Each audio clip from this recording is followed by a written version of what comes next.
संत अच्युतानंद दास जी ने मालिका के एक ग्रंथ में लिखा है कि शिव कल्प नवखंड निर्घंट में लिखा है कि मनुष्य माया मोह में भ्रमित होकर युग परिवर्तन या उसके आदि अंत में आने वाली आपदा संबंधित बातें नहीं जान पाएगा। ज्ञानी व्यक्ति भी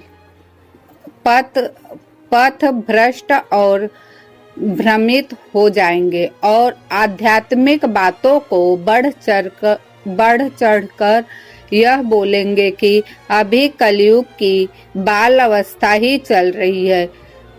यह सब जो भी सोशल मीडिया पर सुनने को मिलता है कि कलयुग की आयु अभी 5000 वर्ष ही बीता है, पर सब भूल जाते हैं कि बढ़ते हुए पाप की संख्या के वजह से कलयुग की आयु केवल 5000 साल ही बचा हुआ है। जो ढोंगी बाबा लोग उन्हें सावधान रहिए और अपने आप को कृष्ण भक्ति में लगाए, नाम जप करे, लोगों की सेवा करे और मांस मदिरा का त्याग करे। भविष्य मालिका के अनुसार जो व्यक्ति मांस मदिरा का सेवन करते हुए भक्ति करेगा उसकी भक्ति सफल नहीं होगी।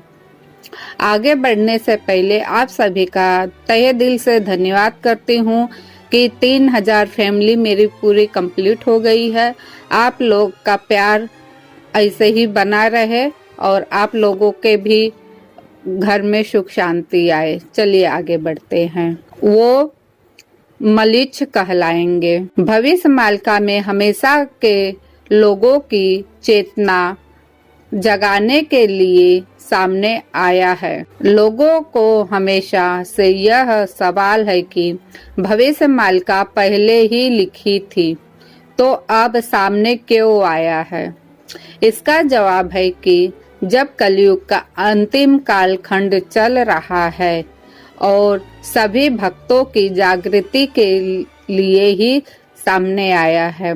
भविष्य मालिका लोगों को डराने के लिए नहीं बल्कि अच्छे पथ पर चलाने के लिए बताई जा रही है। जो समझ रहे हैं वह अच्छे पथ पर जरूर चलेंगे। आने वाले समय में सूर्य देव पश्चिम में उदित हो सकते हैं। पर्वत की चोटी पर कमल खिल सकता है। मेरू पर्वत दक्षिण से उत्तर दिशा में जा सकता है। आग ठंडक प्रदान करेगा, अर्थात जो अग्नि है इस समय हमें गर्मी देती है, जला देती है। आने वाले समय में आग में गर्मी नहीं होगी, इसका अर्थ यही है। और बर्फ गर्मी प्रदान करेगा। जो बर्फ इस समय हमें ठंडक पहुंचा रही है, आने वाले समय में वो अग्नि के जैसे गर्म होने लगेगी। लेकिन भविष्य मालिका में लिखी महापुरुष अच्युतानंद दास जी की वाणी या कई अन्य संतों, सज्जनों और महापुरुषों की वाणी कभी नहीं बदल सकती है। ये समझ लीजिए, क्योंकि उन्हें श्री जगन्नाथ स्वयं पुस्तक लिखने के लिए प्रेरणा दिए थे। भगवान श्री कृष्ण कहते हैं कि इस धरती पर जब जब पाप का भार बढ़ता है और धर्म की हानि होती है और सभी लोगों के मन में दया, क्षमा, स्नेह, प्रेम आदि के बदले हिंसा, द्वेष, क्रोध, काम, ईर्ष्या आदि भर जाता है, तब अपने चारों युगों के भक्तों का दुख दूर करने पृथ्वी पर सत्य, शांति, दया, क्षमा और प्रेम की स्थापना कर धरती माँ का बोझ हल्का करने के लिए और दुष्टों के विनाश और संतों की रक्षा करने के लिए मैं इस धरती पर अवतार लूंगा। स्वयं परमात्मा कहते हैं।